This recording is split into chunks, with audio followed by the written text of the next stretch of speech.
بچه‌های دهه 70 کارتون در جستجوی نمو رو خیلی خوب به یاد میارن.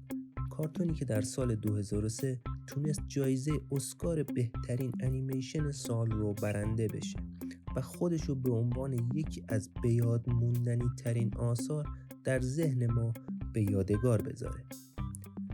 یک حقیقت جالب راجع به کارتون نمو اینه که شخصیت اصلیش به این دلیل دلقک ماهی انتخاب شد که جلوی فروش این ماهی رو برای استفاده آکواریومی اون بگیره، اما نتیجه برعکس شد و بعد از موفقیت کار فروش این ماهی در حال انقراض افزایش بیشتری پیدا کرد.